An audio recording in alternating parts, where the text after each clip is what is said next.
আল্লাহ নবী হাঁটতে পারে না, চলতে পারে না, বিছানায় শুয়ে পড়ছে।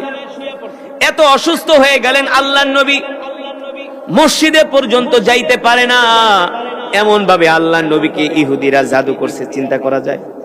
আল্লাহ নবী বলছে, সাহাবীরা রে, ওই ইহুদি জাদুকর আমাকে এমন ভাবে জাদু করছে, আমি নবী না হইয়া যদি তোমাদের মতো সাধারণ মানুষ হইতাম, তাহলে আমি পাগল হইয়া রাস্তায় রাস্তায় ঘুরতাম। শুধু আমি নবী হওয়ার কারণে আল্লাহ আমাকে টিকায় রাখছে। আল্লাহু আকবার। আল্লাহ নবী কোন চিকিৎসায় আল্লাহ রাসূল সুস্থ হয় না। দিন দিন আমার কলিজার টুকরা নবী অসুস্থ হয়ে যাইতেছে। দিন দিন আমার কলিজার টুকরা নবী বিছানা থেকে উঠতে পারে না, এত অসুস্থ হয়ে গেছে আল্লাহর নবী। আল্লাহ তাআলা দেখলেন তার হাবিব অসুস্থ, ইহুদি জাদু করে আল্লাহর নবীকে একেবারে অসুস্থ করে রেখেছে। আল্লাহর নবী অসুস্থ হয়ে গেছে। আল্লাহ তাআলা ডাক দিয়া বললেন, জিবরাইল যাও যাও, জমিনে যাও। ওই ইহুদি আমার হাবিব মুহাম্মদ সাল্লাল্লাহু আলাইহি সাল্লামকে এমন ভাবে জাদু করেছে, জাদুর প্রভাবে আমার হাবিব মুহাম্মদ সাল্লাল্লাহু আলাইহি সাল্লাম অসুস্থ হয়ে গেছে।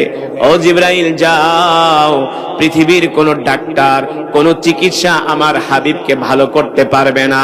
এই জাদু থেকে মুক্তি পাওয়ার জন্য আমি কোরআনুল কারীমের 2টা সূরা নাজিল করলাম। 1 নম্বরে হলো সূরাতুল ফালাক। কোন সূরা? 2 নম্বরে হলো সূরাতুন নাস। যাও জিবরাইল, এই 2টা সূরা নিয়ে আমার হাবিবের কাছে যাও। আমার হাবিবকে যে বলো এই 2টা সূরা তেলাওয়াত করে, যাতে আমার হাবিব তার শরীরের ভিতরে ফু দেয়, দম দেয়। এই সূরা তেলাওয়াত করে শরীরের মধ্যে ফু দেওয়ার সাথে সাথে এই সূরার প্রভাবে তার জাদু যা আছে সব কিছু কেটে যে আমার হাবিব সম্পূর্ণ সুস্থ হয়ে যাবে। আমি আল্লাহ এই সূরার উসিলায় আমার হাবিবকে সুস্থ করে দিব। আল্লাহু আকবার। জিবরাইল আমিন এসে বললেন, ওগো আল্লাহর নবী, আল্লাহ তাআলা আপনার উপর যেই 2টা সূরা নাজিল করেছে, সূরাতুল ফালাক আর সূরাতুন নাস, এই 2টা সূরা তেলাওয়াত করে আপনি আপনার শরীরের মধ্যে ফু দেন, দেখবেন আল্লাহর কোরআনের এই 2টা সূরার উসিলায়, এই 2টা সূরার প্রভাবে আল্লাহ তাআলা আপনাকে সুস্থ করে দিবে। আল্লাহু আকবার।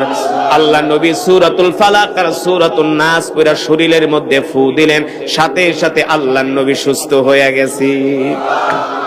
সাথে সাথে আল্লাহ রাসূল সুস্থ হয়ে গেছে। এখন সূরাতুন নাসের অর্থ কি? আল্লাহ বলছেন, কুল আউযু বিরাব্বিন নাস। নবী আপনি বলেন, কুল আউযু বিরাব্বিন নাস এর অর্থ কি? নবী আপনি বলেন, আমি মানুষের রব, মানুষের আল্লাহর কাছে আমি আশ্রয় চাই। আমরা আশ্রয় চাই কার কাছে? দুনিয়ার কোন মানুষের কাছে, দুনিয়ার কোন কবিরাজের কাছে, দুনিয়ার কোন জাদুকরের কাছে?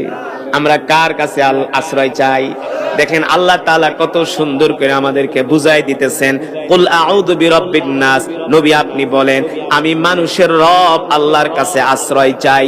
মালিকিন নাস, এই পৃথিবীর অধিপতি কে? জোরে বলেন। এই পৃথিবীর অধিপতি মানুষের রব, আমি আল্লাহর কাছে সাহায্য চাই। ইলাহিন নাস, মানুষের রব, মানুষের ইলাহ কে? জোরে বলেন।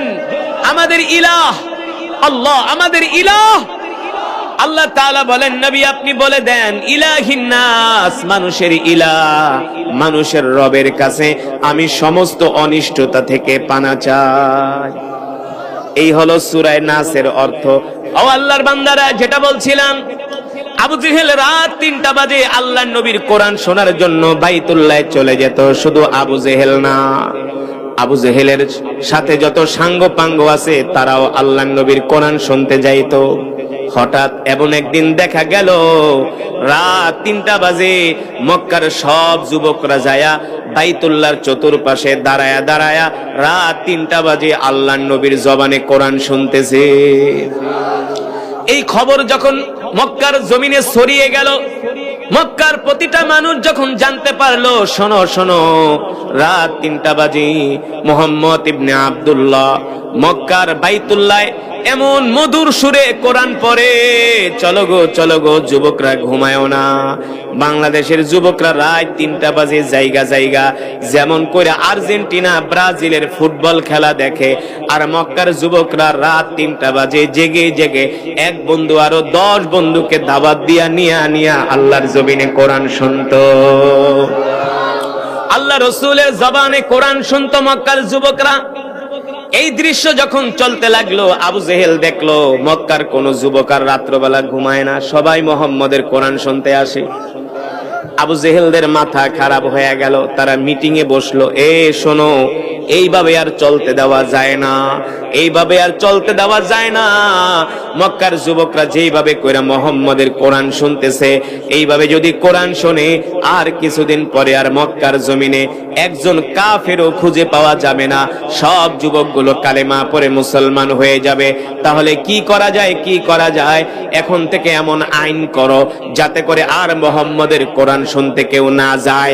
বাইতুল্লাহর চতুর্পাশে কারফিউ জারি করো, বাইতুল্লাহর চতুর্পাশে কারফিউ জারি করো, যাতে কেউ মুহাম্মদের কোরআন শুনতে যেতে না পারে। মক্কার বড় বড় লিডাররা মিটিং কইরা তারা সিদ্ধান্ত নিল, আজ থেকে কেউ মুহাম্মদের কোরআন শুনতে যাবে না। যদি যায় তাহলে তার 10 বছরের জেল হবে। কি হবে? 10 বছরের জেল হবে। আপনারা যে কোরআন শুনতে আসছেন, আপনাদেরকে কেউ পিটাইবো নাকি?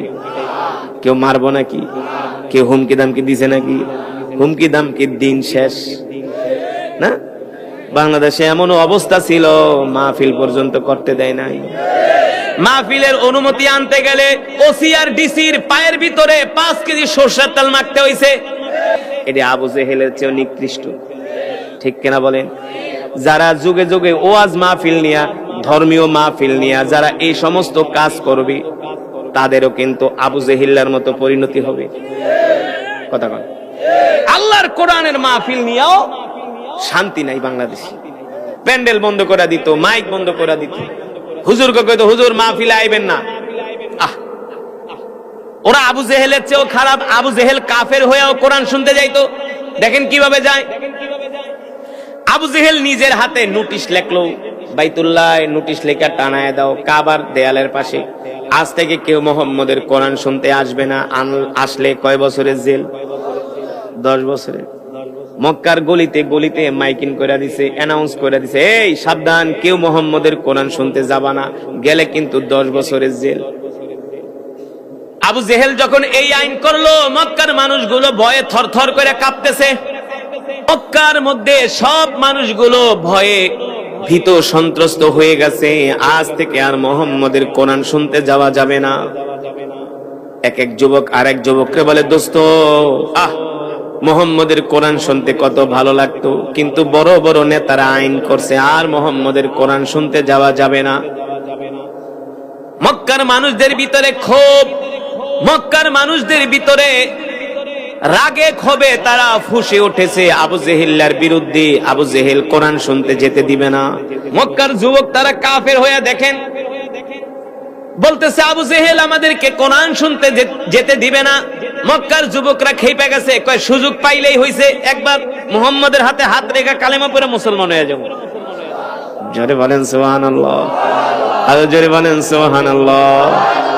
ও মুসলমান, ইতিহাস বলে যারা ইসলামকে মিটাতে আসছে, দ্বীনকে মিটাতে আসছে, আল্লাহ তাদেরই মিটায় দিছে। তাদের অস্তিত্ব নাই নাই নাই। মক্কার যুবকরা বলে শুধু সুযোগের অপেক্ষায় আছি। আবু জেহেল সুযোগ পাইলেই মুহাম্মদের হাতে হাত রেখে কালেমা পড়ে মুসলমান হয়ে যাব। আল্লাহু আকবার। কিন্তু ভয়ে ডরে কেউ মুখ খোলে না। আবু জেহেল রাত্রবেলা, দিনের বেলা আইন করছে, রাত্র বাড়িতে আইসা ঘুমাইতেছে, কিন্তু চোখে ঘুম। কারণ আবু জেহেল নিজেও কিন্তু আল্লাহর নবীর কোরআন শুনতে যাইত। সুবহানাল্লাহ। এটা আল্লাহর এই পরিকল্পনা। ঘুমের মালিক কি? আরে মিয়া, আল্লাহ যদি আপনার ঘুম না দেয়, আপনি যত চেষ্টা করেন ঘুমের ট্যাবলেট খাইলেও ঘুম। ওয়াজআলনা নাওমাকুম সুবাতা, আল্লাহ বলে রাত বানাইছি তোমাদের ঘুমের জন্য, আর ঘুম আমি দেই। ঘুম কে দেয়? আল্লাহ দেয়। আবু জেহেলের চোখে ঘুম আসে না। আবু জেহেল বলে কেন ঘুম আসে না, কারণ কি, কারণ কি, কোনো কারণ খুঁজা পায় না। কারণ একটাই, প্রতিদিন মুহাম্মদের কোরআন শুনে আর রাত্রেবেলা বাড়িতে এসে ঘুমায় যায়। এখন কোরআন শুনতে যায় না, আবু জেহেলার ঘুমও আসে না। কি করবে কি করবে? আবু জেহেল বলে যাক, আজকে তো আইন করলাম, কেউ তো আর মুহাম্মদের কোরআন শুনতে আজকে যাবে না, ধারে কাছেও যাইবো না, 10 বছরের জেল, কে যাইবো জেল খাটতে? তাইলে একটা কাজ করি, আমি আজকে রাত্রে একা একা এই সুযোগটা কাজে লাগাই। সুবহানাল্লাহ বলবেন না? আরে মিয়া, সিরাতের কিতাবের মধ্যে আসছে, বানায় বানায় বলি না, ইসলামের ইতিহাস, ইতিহাস। এই কোরআন শুনা এখনো কাফেররা কালেমা পড়ে মুসলমান হয়ে যাচ্ছে। এই কোরআন শুনে, এই কোরআন শুনে 2017 সালে আমি মালয়েশিয়ার একটা মসজিদ আছে, মসজিদে জামে। আপনাদের এই অঞ্চলের অনেক মানুষ কিন্তু মালয়েশিয়া থাকে, জানেননি? অনেক লোক মালয়েশিয়া থাকে, আমার সাথে দেখা হয়ে গেলে অনেক, এই 2500-এর প্রচুর লোক আছে মালয়েশিয়া থাকে, একজন 20 বছর 30 বছর ধরে থাকে। আমি কই ভাই কয় বছর? কয় হুজুর বেশি না, 36 বছর। কয় বছর? আমি কই কোন কি, তো জীবন তো সব মালয়েশিয়া কার কাল 36 বছর। আমি কই 36 বছর মালয়েশিয়া, বউ পোলাপান কে দেখে? বউরে কে দেখে? মুখ দিয়া কয় না, হাত ইশারা দিয়া। কি কে দেখে? আল্লাহ। তুমি 36 বছর ধরে বিদেশ করো, তোমার বউরে দেখে আল্লাহ, আর 3 দিনের লেগে তাবলিগে যাইতে পারো না। তখন কো আমার সংসার কে দেখবো, আমার বউরে কে দেখবো? হ্যাঁ, 3 দিনের লেগে চরমনিতে যেতে পারো না, সময় হয় না, বলে আমার সংসার কে দেখবো, ব্যবসা কে দেখবো? 36 বছর ধরে কে দেখে? কে দেখে? আল্লাহ দেখে। ঠিক কিনা বলেন? সেটাই বলছিলাম যে দ্বীনের জন্য ফিকির থাকতে হবে, চেষ্টা থাকতে হবে, মহব্বত থাকতে হবে। ওই আবু জেহেল বলে আজকে রাত্রে আমি মুহাম্মদের কোরআন শুনতে যাব। অন্তত এখন গরম গরম কয়েকদিন আর কেউ মুহাম্মদের কোরআন শুনতে যাবে না। আর যেহেতু কেউ যাবে না, আমি নিশ্চিত আমি গেলে কেউ দেখবেও না, কোনো সমস্যাও নাই। আবু জেহেল দেখে তার স্ত্রী নাম হলো উম্মে জামিল। নাম কি?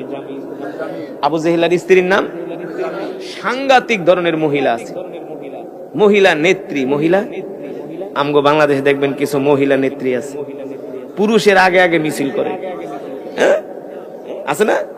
কেউ নৌকা, কেউ দামের শীষ, কেউ নাঙ্গল, পুরুষের আগে থাকে, নেতৃত্ব দেয় মিছিলে। এই টাইপের মহিলা ছিল আবু জেহেলের স্ত্রী উম্মে জামিল। আবু জেহেল দেখে উম্মে জামিল ঘুমাইছে কিনা।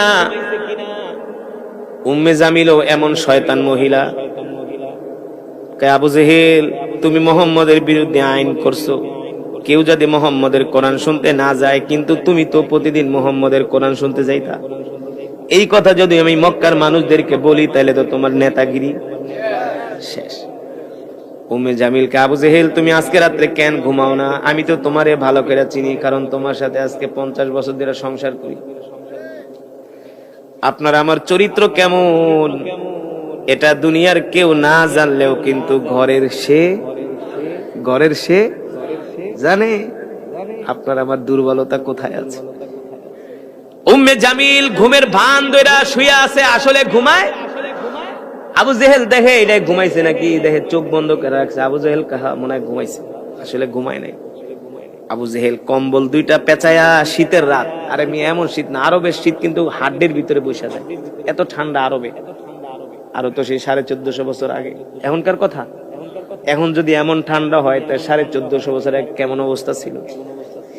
কিতাবের মধ্যে আসছে আবু জেহেল 2টা-3টা কম্বল পেঁচায়া, হাতে একটা কুপি নিয়া ঘর থেকে বের হয়ে গেছে আল্লাহর নবীর কোরআন শোনার জন্য। ঘরের দরজায় যায়া ঘরের সিটকানিটা টান দিছে, ঠাস করে সিটকানির আওয়াজ হইছে। আওয়াজ হওয়ার পরে উম্মে জামিল তো আসলে ঘুমায় নাই। ঘুমের কোন মানুষ যদি ঘুমানোর মানুষকে ঘুম থেকে জাগানো যায়, কিন্তু যে না ঘুমায়া ঘুমের ভান ধরে, তারা কোনোদিন আসলে তাই ঘুমায় নাই। আবু জেহেল যখন ঘরের দরজা খুইলা বাইরে বের হওয়া শুরু করছে, পিছনে থেকে তার স্ত্রী উম্মে জামিল জামার কালার ধরছে। আবু জেহেল কই যাও? রাত 3টা বাজে, কোথায় যাও? আবু জেহেল বলে, বেটি জ্বালাজালি করিস না, ভালো কামে যাইতেছি। সুবহানাল্লাহ করবেন। আসলেই তো ভালো কাজে যায়, কোরআন শোনার চেয়ে কি ভালো কাজ আছে নাকি? কিন্তু আবু জেহেল তো আর বলতে পারে না আমি মুহাম্মদের কোরআন শুনতে যাই। তাহলে তো উম্মে জামিল বলবে তুমি না আইন করলা কেউ যাতে মুহাম্মদের কোরআন শুনতে না যায়। এখন তুমি আইন ভঙ্গ করতেছো আবু জেহেল, কাজটা তো ঠিক করলা না। আমি মক্কার মানুষদের কাছে বলে দিব। আবু জেহেল বলে বেটি জ্বালাজালি করিস না, যাইতে দে যাইতে দে, মুহাম্মদ কোরআন পড়বে এই কথা আবু জেহেল তার স্ত্রীকে বলে না। উম্মে জামিল বলে আবু জেহেল কোন ভালো কাজে যাবা আগে আমাকে বলো। আবু জেহেল বলে স্ত্রীরে জ্বালাজালি করিস না, যাইতে দে যাইতে দে যাইতে দে। বলে না দিব না দিব না, কই যাইবা আগে আমাকে বলো আমাকে বলো। এবার আবু জেহেল বলে শোনো প্রিয়তমা, তোমাকে আমি বলতে পারি একটা শর্ত আছে, মক্কার কোন মানুষকে তুমি আর আমি ছাড়া তৃতীয় কোন পক্ষ যাতে এই কথা না শোনে। উম্মে জামিল বলে আমি বলবো না, তুমি বলো কোথায় যাবা এত গভীর রজনীতে। আবু জেহেল বলে শোনো, আমি মুহাম্মাদের বিরুদ্ধে আইন করছি কেউ যাতে মুহাম্মাদের কোরআন তেলাওয়াত শুনতে না যায়, কিন্তু আমি যে আইন করছি আমি তো বিপদে পড়ে গেছি। মুহাম্মাদের কোরআন তেলাওয়াত না শুনলে তো এখন আমার নিজেরই ঘুম আসে না। উম্মে জামিল বলে আবু জেহেল তোমারও যেমন মুহাম্মাদের কোরআন না শুনলে ঘুম আসে না, আমারও তো একই অবস্থা। আল্লাহু আকবার। আবু জেহেল আমাকে সাথে করে নিয়ে যাও নিয়ে যাও। আবু জেহেল কয় না না না, মহিলা মানুষ হইলো অলস, ভুল করে, তোমারে নিলে একটা না একটা ভুল করবা আর দেরি করবা। কেন তুমি যেমনে বলো এমনিই যাব, কেউ দেখবে না কেউ বুঝবেও না। আবু জেহেল কয় যদি আমার সাথে যাও তাহলে আগে পর্দা করো। কি করো? বলে চোখ ঢাকো, হাত ঢাকো, কান ঢাকো, নাক ঢাকো, যাতে মক্কার মানুষ তোমারে কেউ দেখে না না চিনি। তুই বোরকা পরবি না, পর্দা করবি না, আল্লাহ কেমনে করায়, ঠিক না? এদেশে যারা নারীবাদী আছে না, পর্দার বিরুদ্ধে কথা কয় আছে না, পর্দার ওয়াজ করলেই নারীবাদীদের গায়ে আগুন জ্বলে। যখন বাংলাদেশে করোনা আইছে ঠিকই তো তোরা পর্দা করছিস, মাস্ক একটা না চারটা লাগাইছস, কথা কন, এটা পরছস ওইটা পরছস, পুরা প্যাকেট হয়ে বেরিয়েছস। হ্যাঁ, মেডিকেলে আরো বেশি। কই আমরা তো এত কিছু করি নাই, আল্লাহ আমাদের বাঁচাইছে কি বাঁচাইছে না? যারা বেশি করোনারে ভয় পাইছে ওদেরকেই করোনায় ধরছে, ঠিক কিনা বলেন? এবার উম্মে জামিল বলে আবু জেহেল আমাকেও সাথে করে নিয়ে যাও। আবু জেহেল বলে নিতে পারি, তাহলে কাজ কর, কম্বল দিয়া চোখ পেঁচা, চোখ ঢাক, নাক ঢাক, হাত ঢাক, পাও ঢাক, চুল ঢাক, যাতে তোরে কেউ না চিনতে পারে। এবার উম্মে জামিল দুইটা কম্বল দিয়া, একটা কম্বল দিয়া মাথা ঢাকলেন আর একটা দিয়া শরীর ঢাকলেন। এবার শরীর আর মাথা ঢেকে আবু জেহেলের পিছনে পিছনে যাচ্ছে। ওরা যেতে যেতে বাইতুল্লাহর চত্বরে যখন গেল, বাইতুল্লাহর দেওয়ালের পাশে ট্যাক লাগায়া লাগায়া বৈশা বৈশা আল্লাহর কোরআন শুনতেছে। আল্লাহর মধুর কোরআন শুনতে শুনতে এক পর্যায়ে আবু জেহেল উম্মে জামিল দুইজনে ঘুমায়া পড়ছে। কি করছে? ঘুমায়া পড়ছে। কোরআন শুনলে কিন্তু ঘুম আসে, জানেন? কোরআন তেলাওয়াত শুনলে ঘুম আসে, মসজিদে গেলে ঘুম আসে, ইবাদত করলে, জিকির করলে, এটা আল্লাহর রহমত। ঘুমাইসা পড়ছে। ওইদিকে আবু লাহাব, উতবা, সাইবা, আবু সুফিয়ান, ওলীদ ইবনে মুগিরা কয় আজকে কেউ যাইবো না, আমরা এই সুযোগটা কাজে লাগাই। এক করতে করতে সব চোরগুলা একসাথে গেছে। সব চোরগুলা কি একসাথে গেছে, আর সবগুলা যায় কাবার দেয়ালের পাশে বৈশা বৈশা কোরআন শুনতে শুনতে সবগুলা ঘুমায় গেছে। আল্লাহু আকবার। এই ঘুম আসলে ওরা ঘুমায় নাই ইচ্ছা করে, আল্লাহ ওদের চোখে ঘুমাই না দিছে, আল্লাহ ওদেরকে লজ্জা দেওয়ার জন্য। অমাকারু অমাকারাল্লাহ ওয়াল্লাহু খায়রুল মাকিরিন। আল্লাহ বলে তোমরাও পরিকল্পনা করো, ষড়যন্ত্র করো, আমি আল্লাহও পরিকল্পনা করি, কিন্তু আমার পরিকল্পনার কাছে তোমাদের পরিকল্পনা নস্যাৎ হয়ে যায়, ঠিক কি বলে? এবার যখন তারা কোরআন শুনতে শুনতে ঘুমায় গেছে, সকালবেলা সূর্য উদিত হয়েছে, আর সকালবেলা যখন সূর্যের আলোটা বের হয় তখন শরীরে লাগলে কিন্তু একটা গরম ভাব আসে, ঠিক কিনা? আবু জেহেল ঘুমাইতেছে, হঠাৎ করে সূর্যের আলো এসে তার কপালে পড়ছে, দেখি গরম লাগে। কিরে গরম লাগে কেন? মনে করছে আবু জেহেল ঘরে ঘুমায় রয়েছে। কিসের এমন ঘুম? চোখের ভিতরে দেখে কাবার দেয়ালের পাশে হেলান দিয়া ঘুমায় গেছে। আবু জেহেলার স্ত্রীও কম্বল মোড়া দিয়া ঘুমায় পড়ছে। এবার আবু জেহেল্লা ধাক্কা দিয়ে কয় বেডি ওঠ, কই ঘুমাইছস? কয় বাড়ি থেকে। বাড়িতে তাকায় দেখে কাবার দেয়ালের পাশে ঘুমায় রয়েছে। আল্লাহু আকবার। আবু জেহেল কয় তাড়াতাড়ি দৌড় মার, মক্কার মানুষ যদি দেখা ফালায় তাইলে কিন্তু বড় বিপদ। এবার আবু জেহেল তার স্ত্রীর নিয়ে একেবারে রাস্তা দিয়ে দৌড় শুরু করছে। ভুলে আবু জেহেলের স্ত্রী উম্মে জামিল কম্বল একটা ফালায় গেছে। কি করছে? একটা কথা আছে না, চোর চুরি করলে প্রমাণ একটা রাই খাই যায়। কম্বল একটা ফালায় মহিলা মানুষ দৌড় মারছে। ওই দিক দিয়ে দেখে উতবা, সাইবা, ওলীদ ইবনে মুগিরা, আবু সুফিয়ান দেখে আবু জেহেল আর তার স্ত্রী দুইটা জরমের মতো দৌড়াইতেছে। উতবা, সাইবা, আবু লাহাব রেখা দেখছে ওই যে আবু জেহেল, ওই ভালো হয়েছে ভালো হয়েছে। উতবা কে না, ঘটনা একটা ঘটে গেছে, কম্বল একটা রাইখা গেছে উম্মে জামিল। ওরা যে শয়তান চালাক, যায় জিজ্ঞেস করলে বলবে যে আমরা মুহাম্মদের কোরআন শুনতে যাই নাই, আমরা যাই নাই। আবু লাহাবকে তাইলে প্রমাণ, কম্বলটা নিয়ে আয়, প্রমাণ থাকুক। এবার কম্বল নিয়ে আইছে। উতবা কম্বল তার গায়ে জড়ায়া উতবাও দৌড় মারছে। আল্লাহর কি ইশারা, দৌড় মারতে মারতে দুই তিন তারা চার পাঁচজন চার রাস্তা দিয়া দৌড় মারতে মারতে সবাই যায় এক রাস্তার মুখামুখি যায় সংঘর্ষ হয়ে গেছে। শাখা রোড 4টা, মেইন রোড একটা। 2,500 মেইন রোড কয়টা? শাখা রোড অনেকগুলা। শাখা রোড দিয়া কেউ এদিক দিয়ে দৌড়ায়, কে এদিক দিয়ে দৌড়ায়। দৌড়াইতে দৌড়াইতে আচমকা তারা একজন আর একজনের মুখোমুখি সংঘর্ষ। আবু লাহাব দেখে আবু জেহেল দৌড়ায় আসতেছে, আবু সুফিয়ান দেখে আবু লাহাব দৌড়ায় আসতেছে, আবার উতবা দেখে আবু জেহেল দৌড়ায় আসতেছে। এক রাস্তার মুখোমুখি হইয়া আবু জেহেল ডাক দিছে, এ উতবা, এত সকালবেলা দৌড়ায় দৌড়ায় কোন দিকে যাইতেছো? কারণ কি? কই গেছিলা? কোথায় গেছিলা? উতবা সাইবা বলে, আবু জেহেল তুমি যেখানে গেছো আমরাও সেইখানে গেছিলাম। সুবহানাল্লাহ। আবু জেহেল তুমি যেখানে গিয়েছিলে আমরাও সেখানে গেছিলাম। আবু জেহেল চিন্তা কই গেছি মানে? আবু জেহেল ক্ষমতা দেখায়ও না, গরম দেখায়ও না, প্রমাণ কিন্তু আছে। কি আছে? বেটা কি প্রমাণ আছে? এই যে দেখো তোমার স্ত্রীর কম্বল আমার কাছে, তোমার স্ত্রীর। তুমি নিজে আইন কইরা তুমি মুহাম্মাদের কোরআন শুনতে আসো, এই কথা আমি মক্কার সব জনগণকে বইলা দিমু। আবু জেহেল ছিল জ্ঞানী মানুষ, ওর নাম কিন্তু আসলে আবাল হিকাম, জ্ঞানের পিতা, জ্ঞানের। আবু জেহেল বুঝছি এই জায়গায় ঘোলাটে করা যাবে না, অন্যায় তো করছি, তার মানে ছোট হইয়া আস্তে করে বাড়িতে যাইগা, নাইলে চিল্লা পাল্লা করলে তো মান সম্মান আরো যাইব। আবু জেহেল কে বাবারে তোর লাগে হ্যাঁ আমি চিল্লাইতে রাজি না, বাড়িতে দূর। আবু জেহেল বাড়িতে যায় তার স্ত্রী উম্মে জামিল গালাগালি করে, কইছিলাম না বেড়ি তুই যাইস না, বলছিলাম না কম্বল তো একটা রাইকেছস, প্রমাণ তো একটা আছে, নালে তো কইতাম আমরা যাই না, আমরা কিছু জানি না। এখন তো কম্বল তো একটা উতবার কাছে, উতবার মুখ বন্ধ করার লেগে তো আমার বড় সমস্যা, কি করা যায়? এবার উম্মে জামিল রে গালাগালি করে। উম্মে জামিলকে আবু জেহেল গালি দিও না, আর জীবনে তোমার কথা অমান্য করব না। আবু জেহেল কয় ঠিক আছে, তাইলে কাজ একটা করা যায়। নাস্তা টাস্তা খায়া সকালবেলা আবু জেহেল গেছে উতবার বাড়িতে। আবু জেহেল কিন্তু মক্কার সবচেয়ে বড় নেতা, সবচেয়ে বড় হারামজাদা। ওর মাথায় যে বুদ্ধি, মক্কার সব মানুষ ওরে নেতা মানত। আবু জেহেল নাস্তা খায়া উতবার বাড়িতে যায়, ইফতাহিল বাব, উতবা দরজা খোলো। উতবাই তো কয় গরিবের বাড়িতে হাতির পাড়া তো আর এমনে না।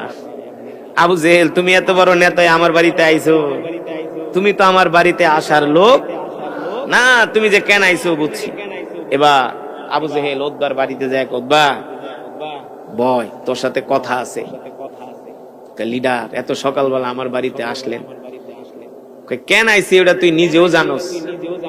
এবার আবু জেহেল অনুতপ্ত হইয়া ছোট হইয়া বিনয়ের সাথে, উতবা আমার সম্মান এখন তোর হাতে, আমার সম্মান তুই চাইলে আমারে জিরো করতে পারোস, তুই চাইলে আমারে হিরো বানাইতে পারোস। কি হইছে কোন? শোন উতবা, মুহাম্মদের কোরআন যে আমি একা শুনতে গেছি বিষয়টা এমন, তোরাও কিন্তু গেছস। উতবা কাহা গেছি, কিন্তু আপনি তো আগে গেছেন, আর আইন তো আপনি করছেন। আইন কি আপনি করছেন? আপনি আইন করে আপনি কেন গেলেন? আমরা ছোট নেতা আমরা গেছি, কিন্তু আপনি কেন গেলেন? এবার আবু জেহেল ডাক দিয়ে বলে, উতবা এ উতবা আমাকে একটা প্রশ্নের জবাব দে। মুহাম্মাদের কোরআন শোনার বিরুদ্ধে আমি আইন করলাম, আইন করে আমি আইন ভঙ্গ করলাম। কেন যে ভঙ্গ করছি উতবা জানোস না? যেই দিন মুহাম্মাদের কোরআন তেলাওয়াত না শুনি সেই দিন আমার ঘুম আসে না। মুহাম্মাদের কোরআন তেলাওয়াত শোনার জন্য আমি লালায়িত হয়ে যাই, মুহাম্মাদের কোরআন শোনার জন্য রাত্রবেলা আমি পাগল হয়ে যাই। মুহাম্মাদের কণ্ঠ, মুহাম্মাদের তেলাওয়াত আমাকে এতটা আকৃষ্ট করে। কিন্তু আল্লাহ তাআলা তো আবু জেহেলের কপালে হেদায়েত রাখে নাই। যদি রাখতো তাহলে কিন্তু আবু জেহেল ঠিকই মুসলমান হইতো। আল্লাহ হেদায়েত রাখছে কিন্তু খাত্তাবের ছেলে ওমরের কপালে। আল্লাহ নবী দোয়া করছিলেন, আল্লাহ ইসলামের শক্তি বৃদ্ধির জন্য হয় আবু জেহেলকে আপনি হেদায়েত দেন অথবা ওমরকে। কিন্তু আল্লাহ তাআলা আবু জেহেলরে কবুল করে নাই, কবুল করছে হযরত ওমরকে। ঠিক কিনা বলেন? আবু জেহেল বলে, উতবারে মুহাম্মাদের কোরআন তেলাওয়াত না শুনলে আমি রাত্রবেলা ঘুমাইতে পারি না। মুহাম্মাদের বিরোধিতা দিনের বেলা করি, রাত্রবেলা আবার বেহায়ার মতো তার কোরআন শুনতে যাই। উতবা বল এর কারণ কি, এর কারণ কি? উতবা বলে, আবু জেহেল কিছু মনে করবেন না, আমি ছোট মুখে একটা বড় কথা বলি, আপনি কষ্ট পাবেন না, রাগ করবেন না। শোনেন, আমি যতটুকুন পর্যন্ত ধর্মীয় কিতাব আমি পড়েছি, জেনেছি, বুঝেছি, ইহুদি বড় বড় পণ্ডিতদের জবানে আমি যতটুকুন শুনেছি, আমরা যতই মুহাম্মাদের বিরোধিতা করি না কেন, মুহাম্মদকে যতই কষ্ট দেই না কেন, মুহাম্মাদের বিরুদ্ধে যতই ষড়যন্ত্র করি না কেন, আমার কেন যেন মনে হয় মুহাম্মদকে আমরা বিরোধিতা কইরা দমাইতে পারবো না, তাকে আমরা থামাইতে পারবো না। এর কারণ হলো মুহাম্মদ যেটা তেলাওয়াত করে এটা দুনিয়ার কোনো মানুষের কবির কাব্য নয়, দুনিয়ার কোনো মানুষের লেখা কোনো কবিতা নয়, এটা হলো একমাত্র আল্লাহর জবানের কালাম, আল্লাহর জবানের কালাম। আবু জেহেল মুহাম্মদ যেটা তেলাওয়াত করে এটা পৃথিবীর কোনো মানব রচিত কোনো কিতাব, কোনো কবিতা না, এটা আল্লাহর জবানের কালাম। আর মুহাম্মদ হলো আল্লাহর নবী। আল্লাহু আকবার। মুহাম্মদ হলো কি? আর কিছুদিন পরে মুহাম্মদ মক্কার ক্ষমতা দখল করবে। আবু জেহেল, তোমার ক্ষমতা মক্কায়, আর আমাদের ক্ষমতাও থাকবে না, মুহাম্মদের হাতে মক্কার ক্ষমতা চলে যাবে। আল্লাহু আকবার। জোরে বলেন আল্লাহু আকবার। আবু জেহেল এই কথা শোনার পরে অসুস্থ হয়ে পড়ল। বলস কি বলে, হ্যাঁ লাভ নাই। মক্কার যুবকগুলো তার জন্য পাগল। মক্কার যুবকগুলো কি মুহাম্মাদের জন্য পাগল। আল্লাহর বান্দারা, আল্লাহর হাবিব বিশ্বনবী রাহমাতুল লিল আলামিন বলেছেন, কুল্লুকুম রাঈন ওয়া কুল্লুকুম মাসউলুন আন রাঈয়াতিহি। আল্লাহ তাআলা প্রত্যেকটা মানুষকে এই দুনিয়ার জমিনে দায়িত্ব দিয়া পাঠিয়েছেন। ঠিক কিনা বলেন? কি দিয়া? প্রত্যেকটা মানুষকে আল্লাহ তাআলা দায়িত্ব দিয়া দুনিয়ার জমিনে পাঠিয়েছেন। দায়িত্ব হলো আমাদের প্রত্যেকের ঈমানি দায়িত্ব হলো আল্লাহর জমিনে আল্লাহর দ্বীন কায়েম করার জন্য চেষ্টা করা। ঠিক কিনা বলেন? আল্লাহর জমিনে আল্লাহর দ্বীন কায়েম করার জন্য মেহনত করা, ফিকির করা। কিন্তু আমরা আল্লাহর জমিনে আল্লাহর দ্বীন কায়েমের জন্য আমাদের কোনো চেষ্টা নাই, ফিকির নাই, চিন্তা নাই, ভাবনা নাই। আমরা শুধু চিন্তা করি কিভাবে টাকা কামাবো, অর্থ কামাবো, বাড়ি করব, গাড়ি করব। কথা বলেন? এই কারণে আমরা দুনিয়া নিয়ে ব্যস্ত হয়ে পড়ি।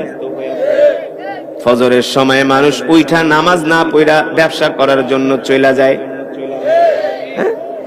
দেখবেন এই যে গাউসিয়াতে একটা কাঁচা বাজারের মার্কেট আছে, আছে না? আমরা তো মাঝে মাঝে সকালবেলা ওয়াজ করে যখন এই গাউসিয়া দিয়া যাই, হাজার হাজার মানুষ এই গাউসিয়া কাঁচা বাজারে ভিড় জমায়, কারণ বাজারে ভিড় জমায়, শাম বাজারে ভিড় জমায়, যাত্রা বাড়িতে ভিড় জমায়, কিন্তু নামাজ পড়ে না। কথা বল। ভোর 4টা বাজে ওঠে দুনিয়ার ব্যবসা করার জন্য, অর্থ কামানোর জন্য। রাত 4টা বাজে উঠা কেউ তরকারি বেচে, কেউ মাছ বিক্রি করে, কেউ গরু, কেউ খাসি বিক্রি করে। ঠিক কিনা বলেন? শুধু ফিকির আর ফিকির, চিন্তার চিন্তা, শুধু দুনিয়ার ব্যবসা করা। আল্লাহর নবী বলেন, যখন ফজরের সময় হয় আল্লাহ রাব্বুল আলামিন আসমান থেকে এক একজন বান্দার জন্য 70,000 কইরা ফেরেশতা জমিনে পাঠায় দেয়। ফজরের পরে আইসা ওই ফেরেশতারা আমাদেরকে খুঁজতে থাকে আমরা কে কোথায় আছি। 70,000 ফেরেশতা এক একজনের জন্য আমাদেরকে দেখে আমরা কি করি, কোথায় আছি। দেখে কেউ মসজিদে নামাজ পড়তেছে, কেউ মসজিদে বৈশা জিকির করতেছে, আল্লাহর কোরআন পড়তেছে। আবার দেখে কেউ চায়ের দোকানে বৈশা চা খাইতেছে আর বাংলা সিনেমা দেখতেছে। কেউ বাথরুমের ভিতরে বৈশা বিড়ি টানতেছে। কথা কন। কেউ সকালবেলা ঘুমের থেকে উঠে মোবাইল টিপা গান শুনতেছে। কেউ গান বাজনা করতেছে, খেলাধুলা করতেছে, হারাম কাজ করতেছে। যখন এইভাবে করে ফজর থেকে জোহর আসর মাগরিব হয়ে যায়, আল্লাহ তাআলা ওই 70,000 ফেরেশতাদেরকে ডাক দিয়ে আসমানে নিয়ে যায়।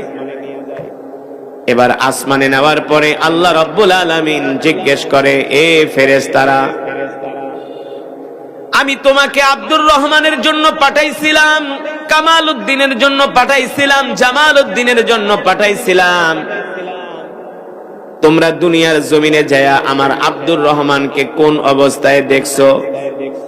ফেরেশতারা বলে, আল্লাহ, আমরা যখন আসমান থেকে জমিনে নামি, জমিনে অবতীর্ণ হওয়ার পরে, জমিনে নামার পরে আমরা মসজিদের দিকে গেলাম, দেখি আপনার বান্দা আব্দুর রহমান ফজরের নামাজ পড়া মসজিদে বৈশা জিকির করতেছে।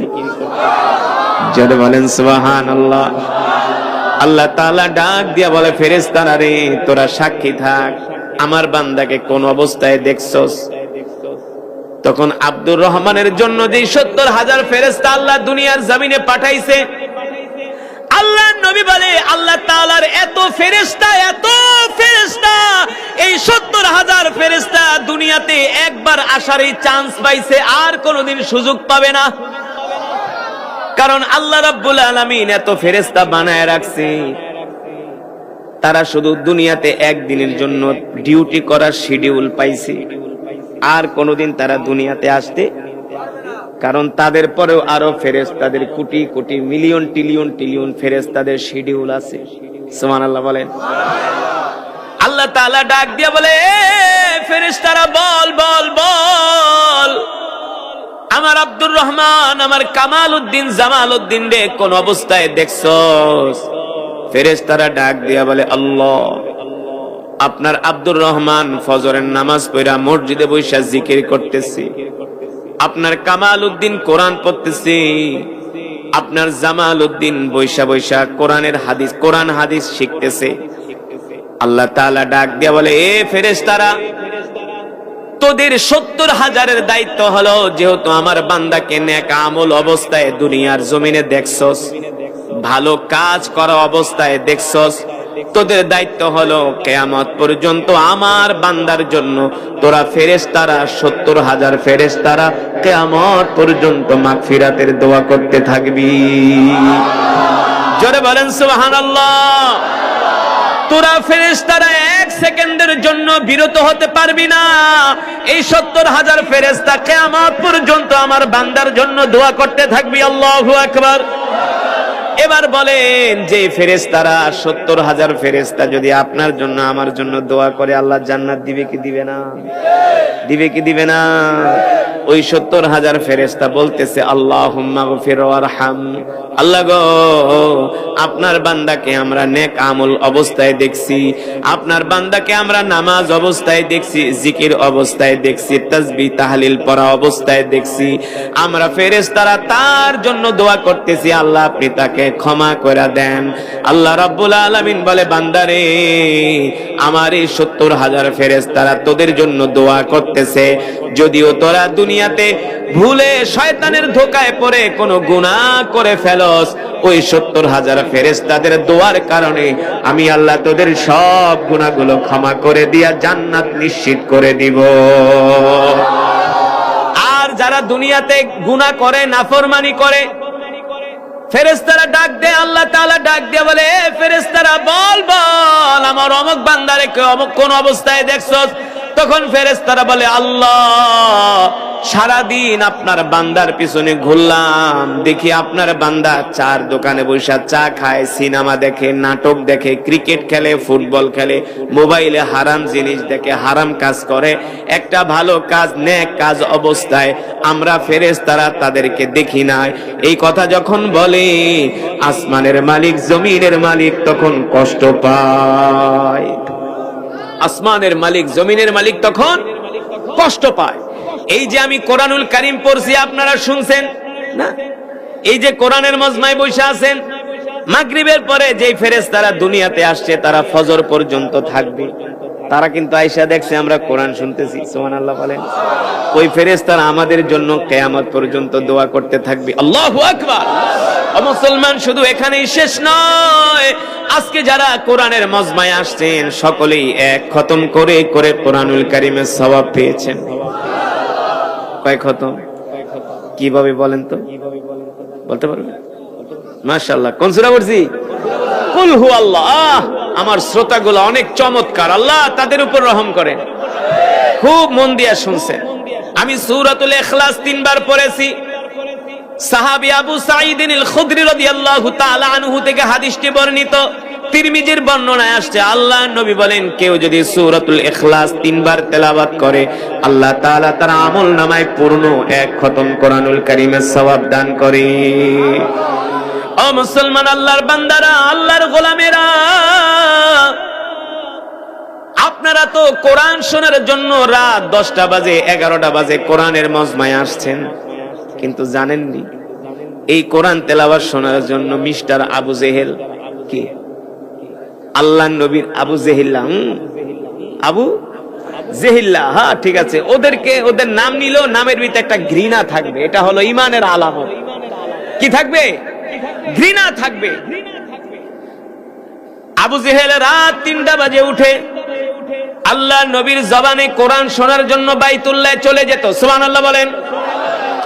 আপনারাই বলেন, আমি যে কোরআন তেলাওয়াত করছি, এই তেলাওয়াত শোনার পরে কি কোনো মুসলমান ঘরে থাকতে পারে যার ঈমানের পাওয়ার আছে?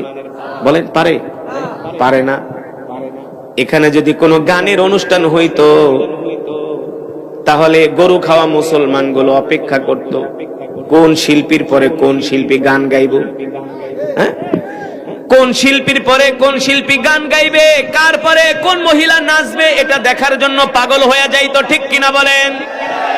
বিড়ি টানতো, ধোঁয়া ছাড়তো, গাঁজা খাইতো, এই মজমা ছাড়তো না। ঠিক কিনা? কিন্তু মুসলমানের ঈমানের পাওয়ার নাই, ধৈর্যের পাওয়ার নাই, ধৈর্য নাই, ঈমানের পাওয়ার নাই।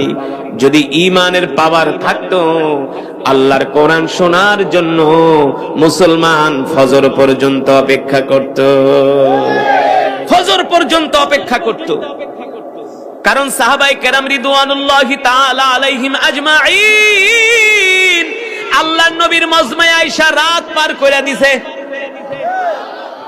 কি পার করে দিত?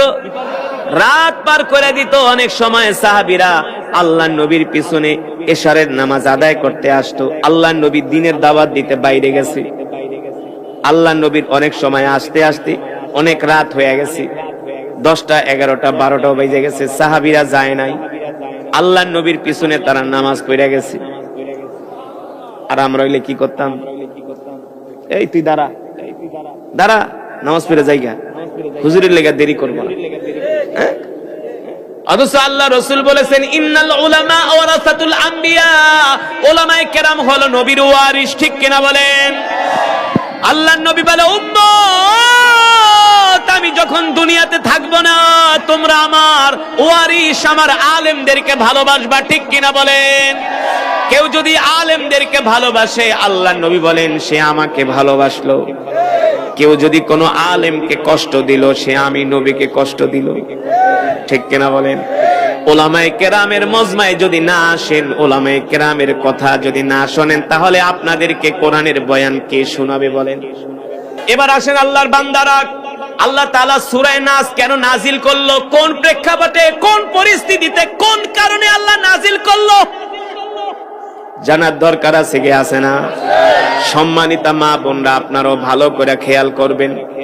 এই সূরাটা আল্লাহ রাব্বুল আলামিন এই প্রেক্ষাপটে নাজিল করলেন। আপনার আমার কলিজার টুকরা বিশ্ব নবী রহমাতুল লিল আল্লাহ নবীকে একজন ইহুদি জাদুকর, কি ইহুদি, দেখবেন আপনাদের গ্রামে কিন্তু অনেক মানুষকে মানুষ শত্রুতামি করে জাদু করে, বান মারে, কি মারে? বান এমন একটা ভয়ঙ্কর একটা জাদু। একটা সুস্থ মানুষ, একেবারে 100% সুস্থ মানুষ, সুঠাম দেহের অধিকারী, প্রিন্সের মতো চেহারা, এমন মানুষকে যদি জাদু করে, ওই মানুষটা আস্তে আস্তে করতে করতে সে কিন্তু মারা যায়। খাবার খাইতে পারে না, ডাক্তারও কোনো রোগ ধরতে চেক আপ করে দেখে কোনো শরীরে রোগ, কিন্তু দিন দিন সে অসুস্থ হয়ে যাচ্ছে। এগুলো হলো জাদুর লক্ষণ, এগুলো হলো। আর জাদু এতটা ভয়ঙ্কর, পৃথিবীর কোন বিজ্ঞানী, কোন ডাক্তার এই সমস্ত জাদু আক্রান্ত ব্যক্তিদেরকে সুস্থ করতে পারে নাই, পারবেও না, কারণ জাদু এত খারাপ, এত ভয়ঙ্কর। ঠিক আল্লাহর নবী রাহমাতুল লিল আলামিন যখন মক্কার জমিনে কোরআনের দাওয়াত দেয়, আল্লাহর নবীর কোরআনের দাওয়াত পায়া মক্কার কাফেররা, যুবকরা দিন দিন কালেমা পড়ে মুসলমান হয়ে যায়। ইহুদিরা দেখলো এইভাবে যদি মুসলমানের সংখ্যা বাড়তে থাকে, আর কিছুদিন পরে মক্কার জমিনে আর কাফের খুঁজে পাওয়া যাবে না।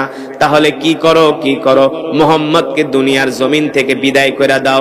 কিভাবে মুহাম্মদকে কালো জাদু করো, ব্ল্যাক ম্যাজিক করো, মুহাম্মদকে এমন ভাবে আক্রান্ত করো যাতে মুহাম্মদ অসুস্থ হইয়া মুহাম্মদ দুনিয়ার জমিন থেকে চলে যায়। বলেন নাউজুবিল্লাহ।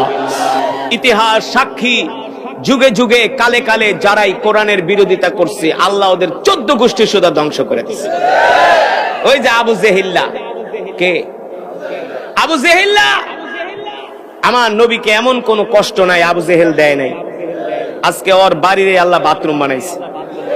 আবু জেহিল্লার বাড়িতে বাথরুম করছেন কি করছেন না? হ্যাঁ, আমরা আগে মক্কা মদিনায় গেলে, মক্কা শরীফ গেলে আগে খুঁজি আবু জেহিল্লার বাড়ি কোনটা। প্রস্রাবে ধরলেও করি না, যে বরকতটা যে আবু জেহিল্লার বাড়িতে ঢালুন। গত উমরায় গেছি, এক বুড়া নোয়াখালীকে, হুজুর আর একটু দেখা দেন আবু জেহিল্লার বাড়ি কোনাই। আমি আন্নে কিরবেন কাই হেনে যে হিসু করুন।